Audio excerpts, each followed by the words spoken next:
6 o'clock. I'm going to read an article from the governor's office about the COVID virus. Pursuant to Governor Baker's March 12, 2020 order suspending certain provisions of the open meeting law, GLC 30A, Section 18, the governor's March 15th and July 2nd, 2020 orders imposing strict limitations on the number of people that may gather in one place. This meeting of the Town of Adams Zoning Board is being conducted via remote participation. No one in attendance or members of the public is permitted, but every effort will be made to ensure that the public can adequately access the proceedings as provided in the order. We have posted to. It needs to be updated. Right. Yeah. We have posted today's agenda in accordance with the open meeting law, which includes the call-in information for the meeting. Despite our best efforts, if we are not able to provide for real-time access for the public to participate in today's meeting, a recording of this meeting can be made available by request as the meeting is being recorded using Zoom platform.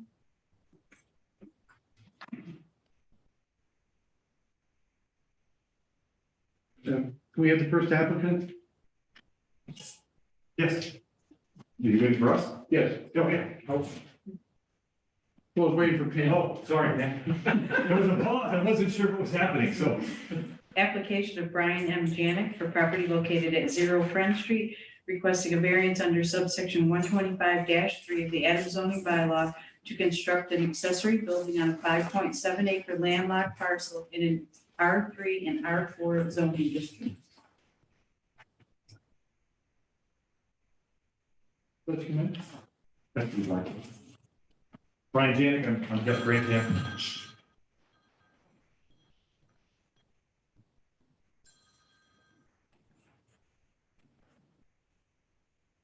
Representing Mr. Janik in connection with this application. As set forth in the application, he's got a roughly 5.7 acre parcel of land that is between Friend Street and property of Specialty Minerals. He uses that property is mainly used for agricultural purposes. It's landlocked. He acquired the property in a family transaction about 18 years ago. And it has access, 2 points of access, has access to Hughes Street via deeded right of way and also via a right of way to French Street over other property. The property is landlocked. It wasn't anything that he did. He's not looking to build a single family house. He's looking to build a single story structure that's going to have electric but no plumbing for purposes of storage of agricultural and other personal items so they're not out in the rain and it looks nice. Mm-hmm. If he can't build this, the property has really little use. He can't make any use of the property other than as open space. We do think that because it's agriculture, we may be able to do this as of right under 48 Section 3. Mr. Garner and I candidly disagree on that, which is fair. But so rather than fight that issue, we came to the board to seek a variance to put up this structure. I'm happy to review the application in further detail if you'd like, or answer any questions, or Mr. Janik can answer any questions. You have anything to say? No, he's pretty much covered everything, like I said, that's my plan and intent for, putting in the structure is, just like I said, strictly storage and that is it. Questions from the board? Well, I'm a little troubled by it being called an accessory building. Accessory building would be accessory to a piece of property that has legal frontage, like a single family home or a business, and behind it you have another building. But this has got no frontage, so therefore it's not an accessory building, it's a nothing. We can't define it. Well, the primary use of the property is agriculture right now, or open space. That's the primary use. And the accessory is to that primary use. The building itself is not the primary use of the property. And under the zoning bylaws, for an accessory building, you don't need any frontage. That's what the bylaws say. But this is, we're sort of, we're not getting into that level of debate, but the primary use is accessory. It's not going to be used for storage for a business. It's not used in connection with a residence. It's,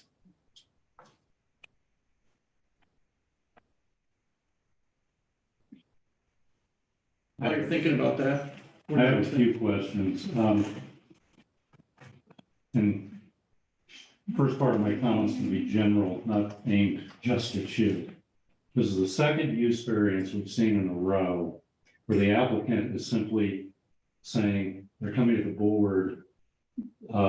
They're not citing what sections of the bylaw they're actually seeking a variance from. They're simply reciting that the board has the authority to grant use variances.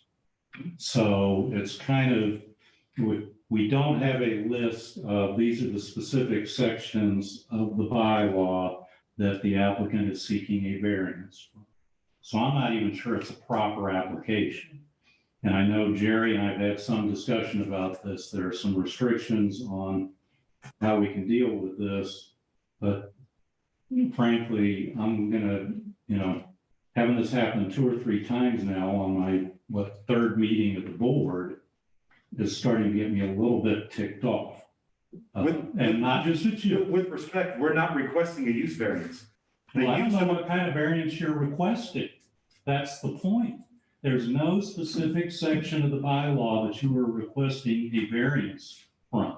You're simply requesting that we grant a variance under our authority as a zoning board. Under Mr. Garner's interpretation of the bylaws, correct me if I'm wrong, the property lacks frontage. We need a variance from the frontage requirements. Well, that was nowhere stipulated in your application. My apologies on that, but this is not a use variance. This is Okay. an accessory use, and quite frankly, as I said a minute ago, as an accessory building, no frontage is required. And I stated at the beginning that it's our feeling that a variance is not required. Mr. Garner feels that it is. So we are applying for a variance for that reason. Okay. The alternative is to apply for a building permit, have it denied, then come to the board, have an argument there, and if we lose that, then apply for the variance. So we decided to apply for a variance.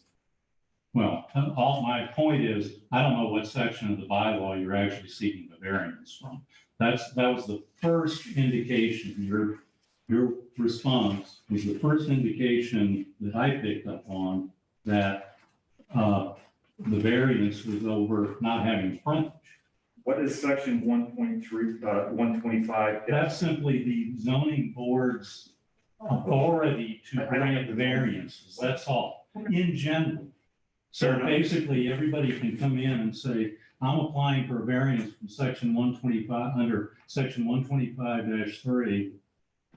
And we don't have a clue as to what section of this bylaw they are seeking, or sections they My are seeking. apologies. Okay, so I'm just, putting everybody on notice.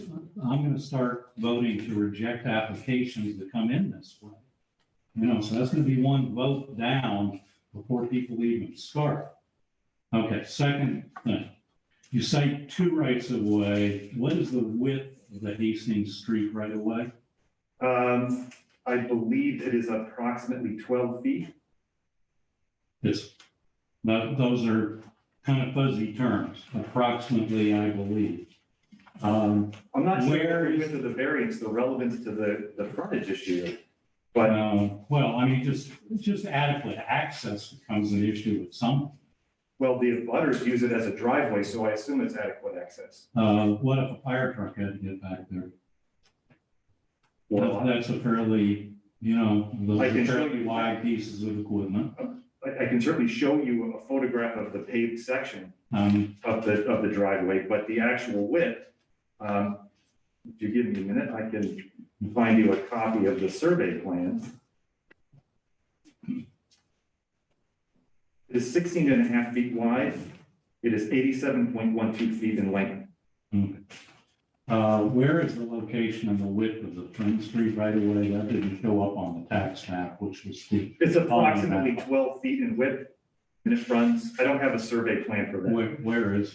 It's, do you remember, Brian, is it down to It the is, north or from south? 59 Front Street, and it is the actual current driveway of the property.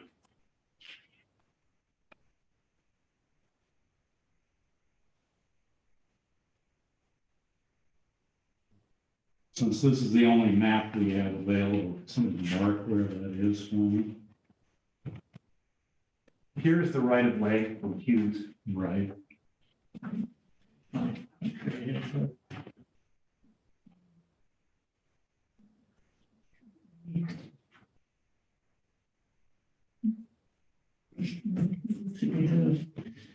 Here, point to it on this. Is it this right here? Yes, it is, actually, no, it's this one right here. On the Google map right here, it's this stretch. This is the neighbor's So driveway. I'm gonna show it approximately. It, It's approximately, right over here to the property line. Yes. runs approximately there.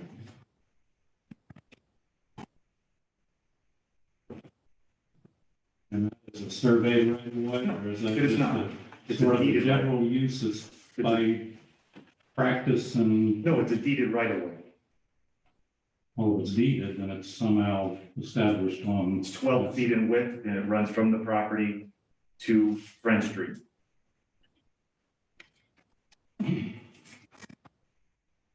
You can be upset with that, but that's the way the easement is written.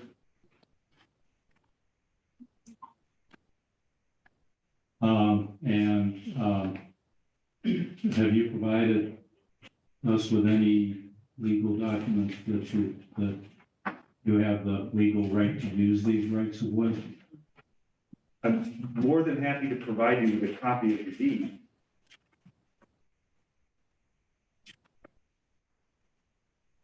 If you present it to us, you realize it becomes part of our, we have to keep it as part of our I record. can make more copies. You're welcome to have it. Where in this specifically does it? Should have Also also happy- Peters. Provide you with a copy of the survey showing the right of way. And here's the one. Yeah.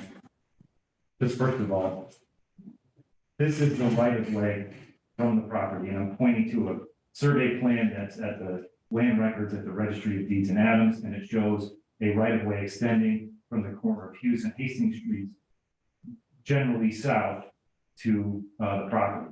Parcel A on this property, it is my understanding, is owned by the Duvals. This second right of way here belongs to the Duvals for them to access Hastings Streets through the common right of way and then over across a portion of Mr. Gannon Run. So that right of way is referenced, and I'm going to mark this, Okay, please. mark right there. Okay. Do you want that seat? You No, I'm want on. to sit? No, I can't tell who can see me if I'm up close, so I'm happy to move back and forth. I sit behind a desk all day, so the exercise is good for me. And the second right of way is on the back page of the, I'm guessing. Yes, Okay. the closest I have to showing that is this second survey. And it is approximately there. You can see it runs, this is the Janet property, and it runs there and across that. This is not land records or registered land, so it would not appear. on there. It does not need to be surveyed. Okay. Third, can you tell us what actions occurred in the past, presumably prior to Mr. Janek's ownership, which created the landlocked status of this parcel? I don't know all of the answers to that. I know that Mr. Janik acquired the property in 2003, and it was landlocked at the time he acquired it. But I You don't didn't, know I did not do a whether- 50-year search for this. do either of you know how it came to be landlocked back in the distant past? I don't, I presume that, you know, all land at some point was held in common with somebody. When it was conveyed out and no longer held in common, I can't say. Part of the reason for that is this land happens to be registered land, and it's in a different section of the registry. I did not research a 50-year search on this title. I took it that Mr. Janik acquired the property in 2003 from his grandparents. Yes, the reason I asked the question is it's my understanding that regardless of current ownership, if an action by a previous owner caused the need for the variance, then that stays with the I land. believe the original surveys for this were from the 20s and 50s. So this was created a long time ago. As evidence, the Duval property has been landlocked since its creation. But at one point, it was held in common with someone else. When the ownership severed, it isn't really relevant for their purposes. And I'm assuming in this case, it wouldn't be relevant for this. Well, no, because part of the problem is I think whoever the owner was created the hardship. It isn't a piece of a hardship from the land. I'm not in a position to ask you a question or respond to you. All right. No, okay, that's all right. Well, Well, no, I just was gonna give you an explanation of what happened here, if you want. that's up to the chair. As to- Do we have any more questions? I have one more, You do. and this comes for Sorry. getting at one of the points that was made. What's the annual gross income from the agricultural operation currently conducted on the property? Off the top of my head, I don't have those numbers. Just for explanation, Mr. Janik is not the farmer, it's his uncle.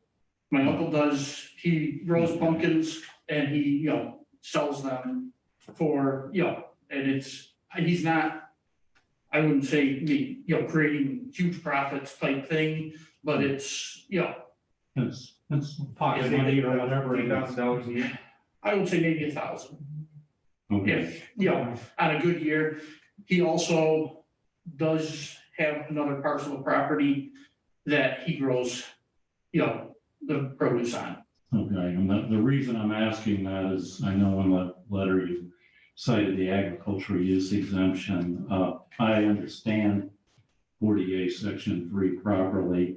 It seems to indicate that in order to be classified as agricultural use, the sales must exceed 1,000 per acre in order to qualify as agricultural land. So that starts to be, given the parcel size or however much is used per field, that's $27,000 a year.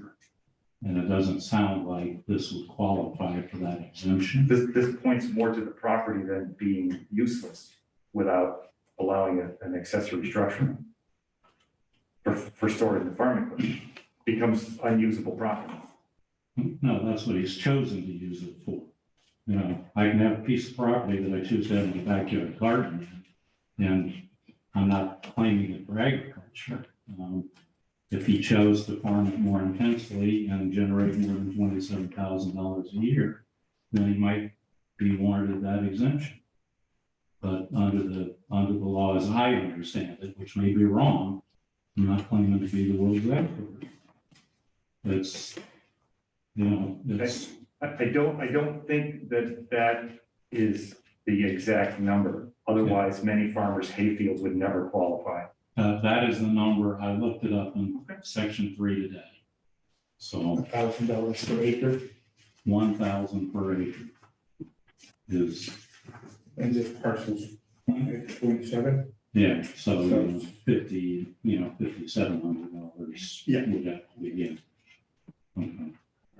I believe that $1,000 applies to 2 acres, not 5.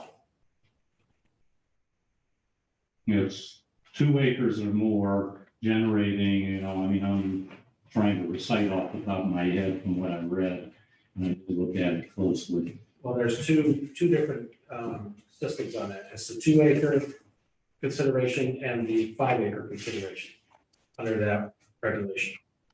But it's But it still has the language in there about generating at least $1,000 per acre. Correct. So that's kind of, But that applies to 2 acres. That applies to the 2 acres, but the 5 acres is actually more. well, this is one of those lovely sections that the legislature all need to go back and take high school English and grammar. Because it's one of those sections that's like this long, it is one run-on paragraph with hardly any punctuation. Right. So figuring it out, it takes a mind reader. It's as bad as the variance section. You have anything? Any, no other questions? Oh, I have one. What is the height of the proposed building?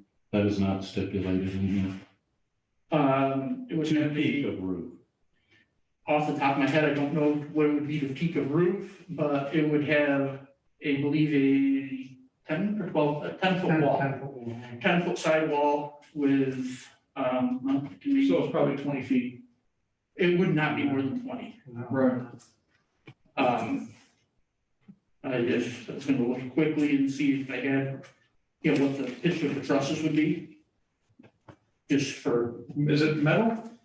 it would be a pole barn building, wood structure with metal siding. Probably a 5 or 6. Yeah, like I said, I just was gonna look quick and see if I had that information. I don't. I believe it'd probably be like a standard, say, 410 or 412 pitch, maybe.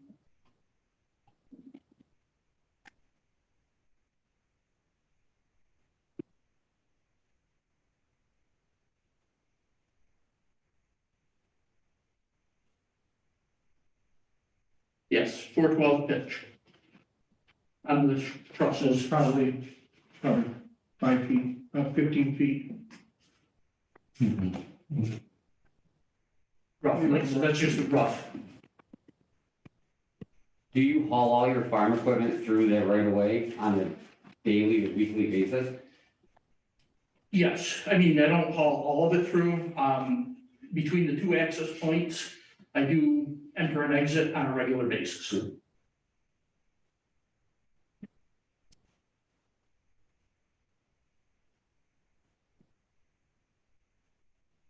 If there's no more discussion, I think we open up to the public. Yes, I'm Ed Janik, Brian's father, and on clarification on, what's your address? 36 Prado Street. Prado Street. Yeah. And, on clarification on how this came about. This was all more or less, well, a nursing home deal. The father-in-law and mother-in-law, they owned both the house in front that the right of way goes through and the property in the back. They were in a nursing home, and the way the state takes over, they had to get rid of the property. Mm-hmm. So it turned out the brother-in-law, which is living in the house in the front, he had enough money to buy the house from the state to settle the thing, but he didn't have enough money for the property too. So Brian came and bought the property. So the whole thing is still in the family, but it had to be split due to financial reasons. And that's why Okay. that's why this mess came about, why there's no frontage on that back piece. Actually, that back piece was connected to the house in the front before the, nursing home fiasco. And that came about, so, to answer your question, that's why we got the mess we got now. Okay. It's, Yeah, and I'm not trying to sound harsh on this, it's just, a variance is, as Attorney Grandchamp knows, a variance is not something we're supposed to grant willy-nilly any variance. And, that's why I ask tough questions, is to understand the situation.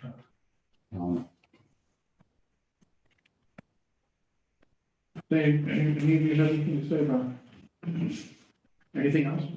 no, I just wanted to clarify, I'm concerned about how this more or less came out to be a landline parcel. It wasn't originally until it was divided up due to the state wanting their money. Do the people listening on the Zoom, do you have any questions, have anything to say? Yes, What's your name, please?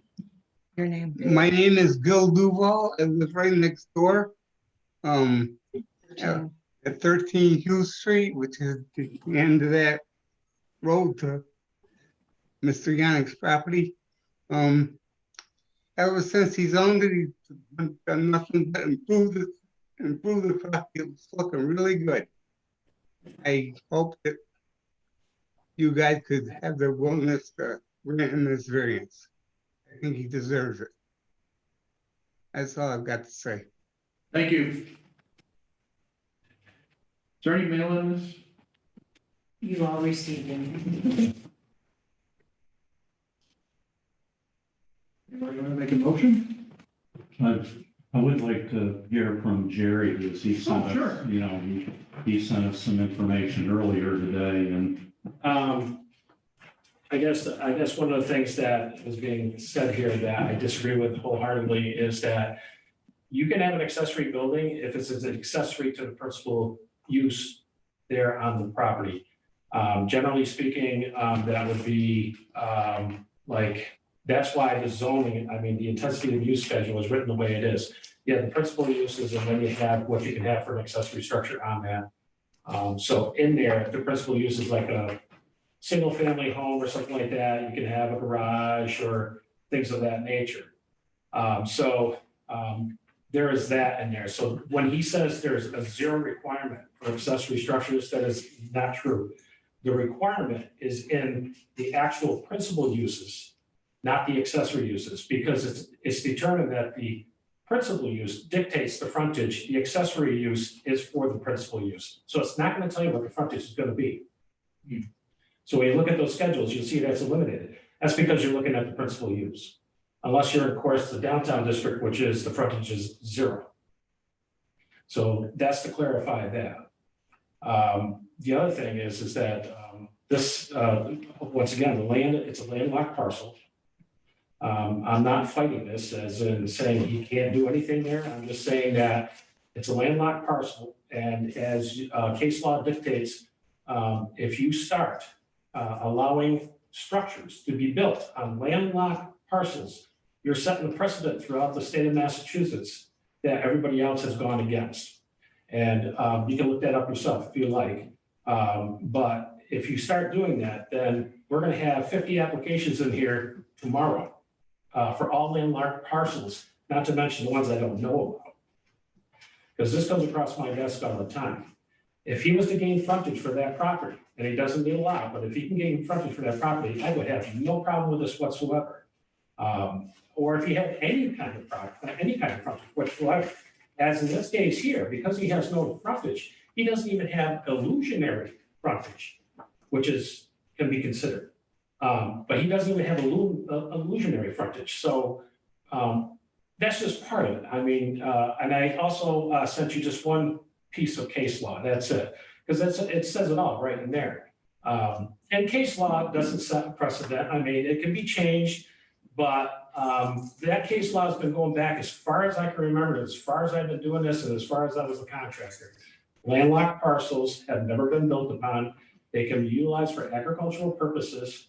They can be, you can take timber off of them. You can do agriculture on them, anything agricultural related. But when it comes to the structure, then it's a whole different story. So, like I said, I'm here because he's appealing my decision. I'm just giving you some insight. That's all. Just a clarification, we are not appealing a decision. No building permit was applied for an appeal. We are not appealing a decision. We decided to come here instead of applying for a building permit and then appealing. The second point is the primary use here is agriculture. We are looking to put an accessory building for the purposes of storing agricultural equipment used in agriculture. And if you look at the zoning bylaws, it talks about accessory buildings. There is no frontage requirement for an accessory structure. It simply isn't there. And if you look at the intensity of use schedule, it says it's for the construction of buildings It doesn't, and there is no requirement for frontage for this, none. And if Mr. Garner is saying that our primary use is putting up an accessory structure, that's incorrect. The primary use, as Mr. Janik has said, is farming. This is an accessory structure to that farming, the same as any barn that a farmer has. And if you say a farmer has 50 landlocked acres and they can't put a barn on it to store their hay or their livestock, that can't be the right answer. Principal structures, I agree with Mr. Garner. We're not looking at a principal structure. It's accessory to an existing use. Just, I want to read a definition for accessory building or use. A building or use customarily incidental to and located on the same lot with a principal building or use, except that if more than 30% of the floor area or 50% of the lot area is occupied by such use, shall no longer be considered accessory. So that kind of comes to what Glenn was getting at, accessory to what? And I would point also to the language in the variance narrative. For storage of equipment used in connection with agricultural activities, not necessarily limited to agricultural activities on this parcel, and sheltered storage of personal properties. That opens a barn door wider than anybody can envision. I'm not saying that that would be Mr. Janik's intent at all. But if Mr. Janik should happen to sell this property 20 years from now to somebody else, the variance goes with the property, doesn't die with the property. That somebody else comes in and, yeah, they run a tractor in and out of there, you know, once a month, and then store whatever that has no agricultural use at all, that would be allowed under the variance being requested. I'd be happy to strike that from the application.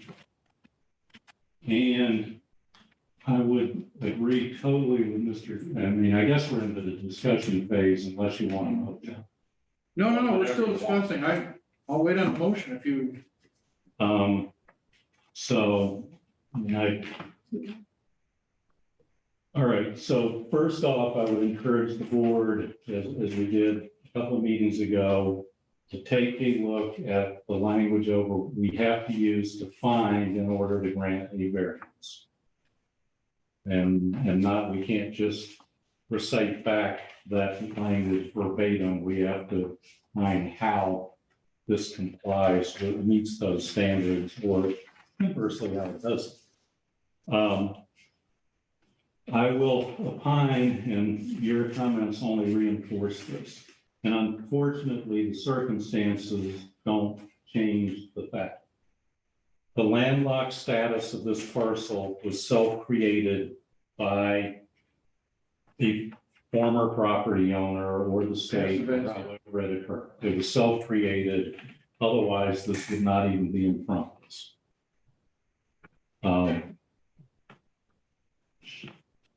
You know, just acquiring a parcel does not eliminate whatever the past actions were that led to the current situation. Otherwise, somebody go buy whatever and then come in with this, that, you know, they need a variance.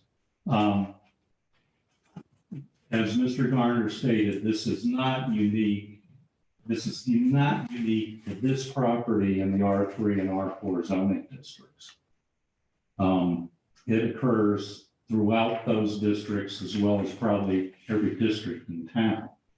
Across the state. Yeah, and across the state. So there's nothing particularly unique about this specific property that creates the variance. You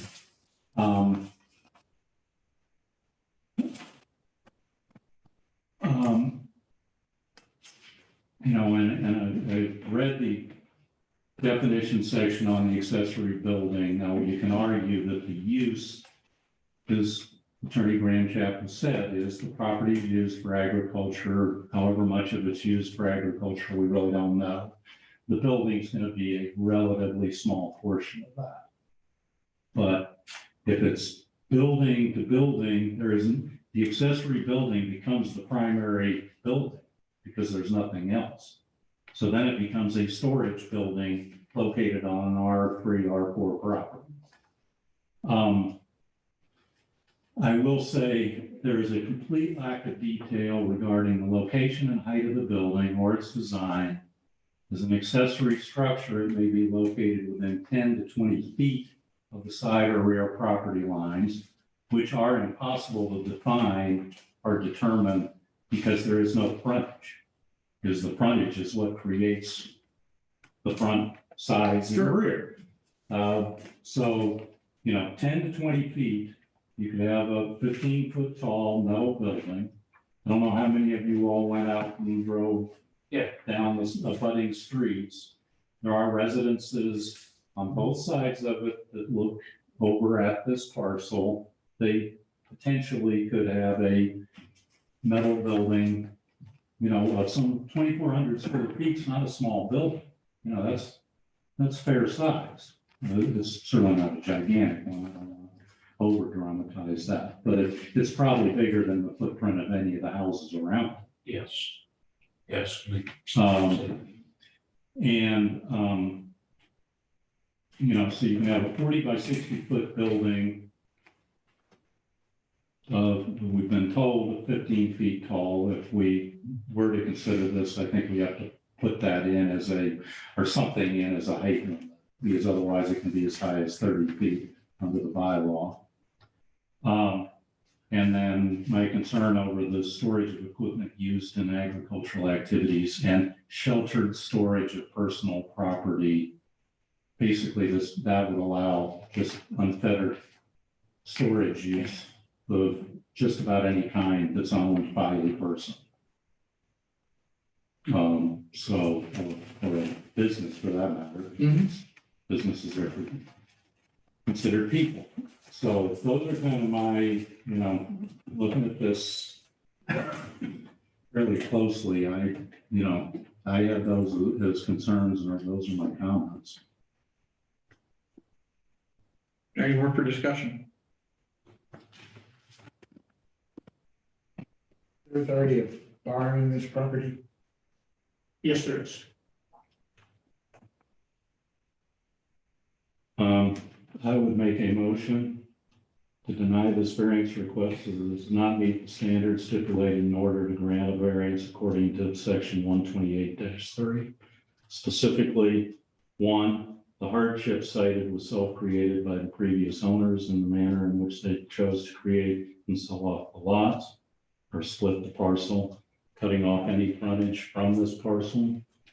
2, the landlocked nature of this parcel is shared with multiple other landlocked parcels in the R3 and R4 zoning districts. Therefore, the same condition generally affects other parcels in those districts. 3, granting the variance would create a situation whereby a large multi-purpose storage building up to 30 feet tall, which we can certainly condition down, could be located as close as 10 feet to currently occupied single-family lots, which abut the subject property parcel, which would be substantially detrimental to those abutters. And 4, granting the variance would nullify the purpose of the zoning bylaws. It would negatively affect the welfare of abutting properties and many other properties located throughout the town of Adams. We have a second? I'll second that. All in favor? Aye. Motion carries. Well, thank you very much for hearing our application. I appreciate it. I appreciate the time and thought and effort you put into it. Thank you.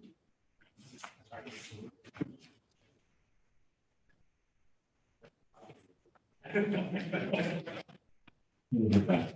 I think, well, we didn't have a choice. Yeah, that's- It's unfortunate. We really didn't have a choice. That's why I saw this one. Second, yeah. Second application. Application of Town of Adams for property it owns at various locations, including 8 Park Street, Buchanan Square, 3 and 4 Hoosick Street, and Summer Street, Victory Park. Request is for a special permit under subsection 125-15 A2 sign regulations to allow a series of 5 Explore Adams History freestanding signs in the B2, B1 zoning district.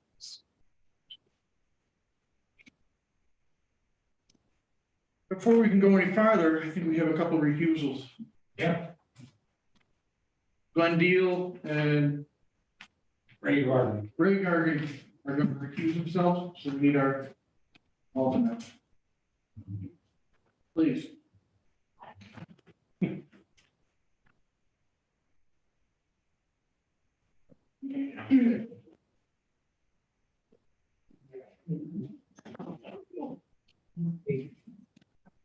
Who's representing the? Who's representing the Who wants to speak? Yes. I thought Jay Green was gonna be here. Got all the information behind her. I have information about the actual project itself, but I don't have any or be prepared to address what the special permit is for or needed for. Actually, before we go any farther, just to let you know, we have 4 members here. 2 of you are sitting there.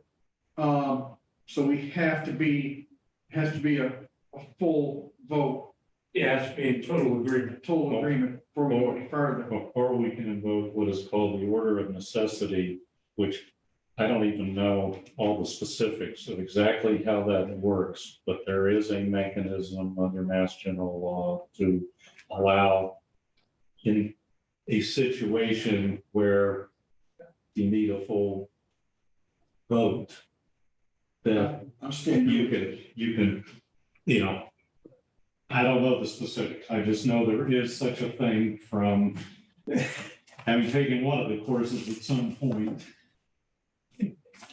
So who'd like to represent? Oh, I'm John DeVault, Board of Selectmen Chair. I'll represent the town of Adams. I'll just take that.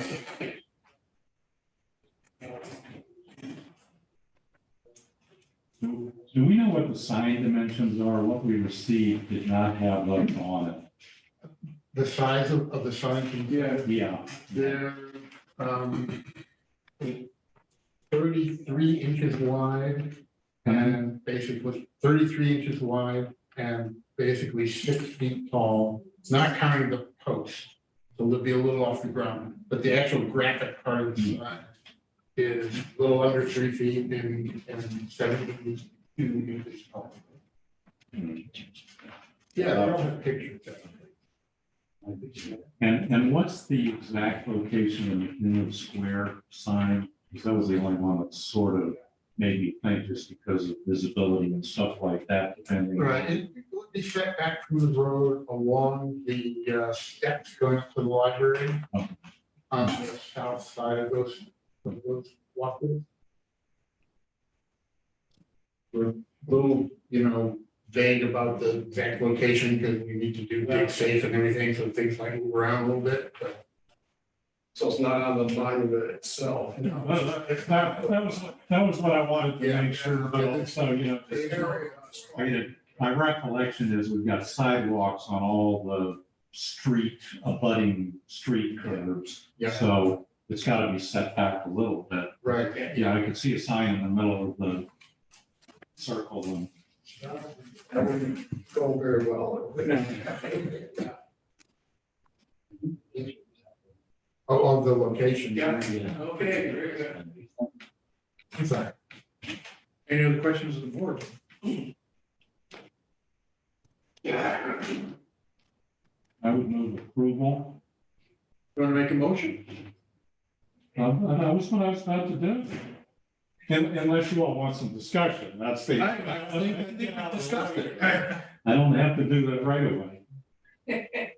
Or we make a motion, then have a discussion, okay. I would move approval of 5 double-sided signs limited to those provided in the submittal to zoning board in the applications, and in the locations denoted, with the additional stipulation of the one at McKinley Square would be, located on the library property.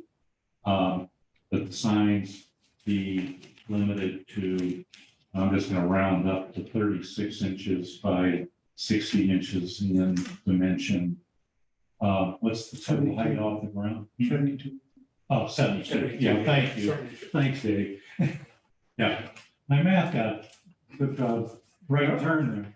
Does it sound? The bottom edge of the sign will be approximately 18 inches off the. Okay, so the overall sign height, no more than 8 feet, Correct. including the stands. But, The post is just a little bit above the top of the slide. Yeah. so, that would be my motion. Second. Discussion? Question? External lighting? None. Want to make sure. I would add that to the. Amend it? I would amend the motion to stipulate no lighting. You still have a second? Second. Good. Vote? Aye. Aye. So moved. All in favor? Thank you.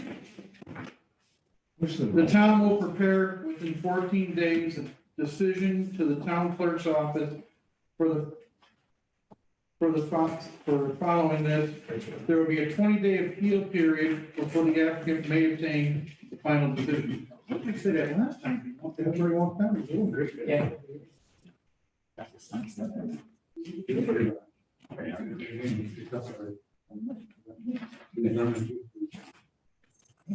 Thank you.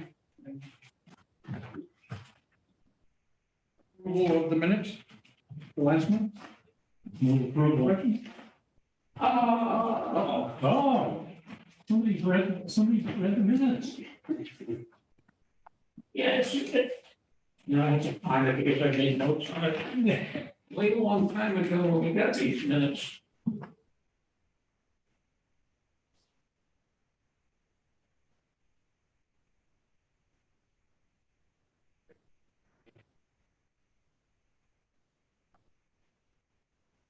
Okay. It's on page 3, the last paragraph. Roughly the middle of the paragraph, previous line starts, member Carnes stated that Mr. Summer could submit a parking, and I think that should be proposal to the, instead of an easement. That it should be a parking proposal to the zoning board with plans for the parking spaces they propose to create. Easement doesn't Right, sound right in there. they're different, yeah, they're easements and specific instrument rather than. Yeah. So that was the only comment I had was that, I would accept the correction. yeah, that word should be would propose to the zoning board. I believe that was actually the word used at the meeting, so. So is everybody in agreement? Yes. Fine by me. Sure. Yep. Yes. Aye. Yeah. So moved. Did we have a second here? Oh, sorry, second. Second. Tired night. Anything for new business? I don't have anything to share. Just, Pam, I will put everybody on notice. I know if we have to have a second June meeting, I will not be able to attend. Just No, with, I know at this point, we don't know that we will even need one, but. just to announce that we did get a request to submit a application by Cumberland Farms. As you all know, that their projects move forward with conservation, zoning, and their site plan for the planning board. So now they would now apply for building permits, and signage is one of the requirements for them to come to zoning. So with that said, I told Attorney Reedy, who's representing Cumberland Farms, that on July 13th, we would meet to hear his request. So that's our next second Tuesday meeting schedule. They couldn't make it to the first Tuesday? I mean, Oh, that's our second that's the second Tuesday in July. Okay. That's our regularly scheduled meeting. So they're supposed to get all their material in for the deadline for that meeting. So we can expect to meet again on that day. I need to check my calendar, I may be out of town. That would be actually soon. So it is a vacation month, so if you can all keep me in the loop so I can alert the applicant. If you're not gonna be here the second week in 2 weeks, you're not gonna be here either. It's a busy rental time at the camp. I was only thinking that if we could meet in I 2 may weeks be able instead. to, it. Right. I know I can't do it the second meeting. The second meeting, the first meeting in July, I need to check my calendar. It's probably too quick for them to come in 2 weeks anyways, Pam? Yeah. With the legal ad timelines, we It is, okay, all right, sorry. actually, Attorney Reedy was told that his application documents need to be in our office next week. So Okay, it has to go into the newspaper no later than the 24th of June, and that's for the July meeting. So the June one is pretty well out of the picture.